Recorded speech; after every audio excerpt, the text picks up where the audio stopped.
we're able to flip our feet, work through the progression and what that entails for us. If he's open, if not, knowing where our checkdowns are. I think that's the biggest difference. Your confidence has to be through the roof right now. What's it like when you're on the kind of heater that you're on right now? Yeah, well, I would say this, it's always great to win. It's always great to enjoy the win, but there were some things second half wise that we knew we could have capitalized on that we didn't. Things that we said we wanted to do coming out in the second half that we didn't. And, those can be frustrating. But I would say, we're still below the 500 threshold, and it's a long way to where we want to get to. So we'll enjoy this win, but, this next one's going to be big for us, and we're excited to go down there to Green Bay and, show everybody on primetime what we can do. Talk about see this much single safety high looks.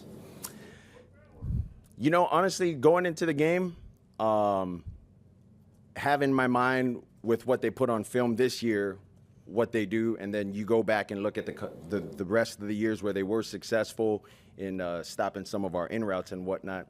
So you kind of have in mind, okay, these are the ways they could potentially play us. But then I also still have in the back of my mind, be ready for two, be ready for two-man, variations of four, whatever that looks like. And so, preparing-wise, that's sort of how that's sort of how I go about my process so that I don't get stuck on, what the progression is and I can progress faster knowing what the coverage is. Did you think you were done? Not necessarily. Mike came up and told me that he doesn't like doing that, taking a guy out and then having to put him back in. But I told him at any point I was ready, whether I had to sit out the rest of the game or not. When you talk of your progressions, like when Jonnu Smith on the first touchdown, where was he on your progression?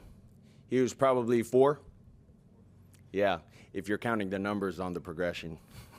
But that's what I'm saying. Like with what the defense presents us, it helps speed up the process with getting through the progression and getting to guys.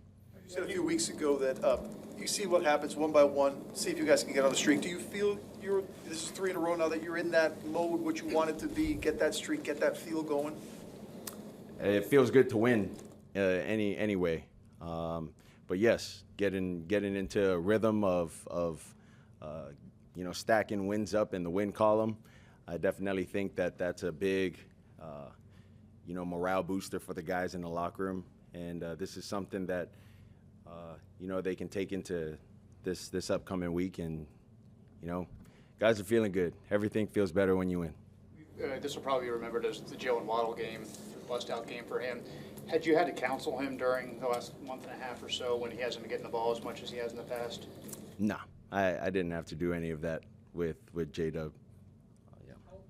How meaningful is it to you to know that you're 7-0 against a divisional opponent in New England? It's great. It's great anytime, like I said, anytime you can find a win against a divisional opponent. It's not my win. It's the team win. So I'll leave that at that. You mentioned the significance of the coming game. What do you think about maybe playing in some cold in Green Bay? Yeah. I'm excited to kill narratives. So let's go. Bring it on. Tua, talk a bit about avoiding interceptions these past couple of games, obviously today and last week against the Raiders. Just talk a bit about not giving New England's offense any opportunities off of those. Yeah. Ending of the half, in the first half, definitely didn't like how we ended that. Too many hands on the ball, off of decisions and off of placement of the ball. That needs to be better, and yeah, you just never want to put the team in a situation where we already have points to not get points. So.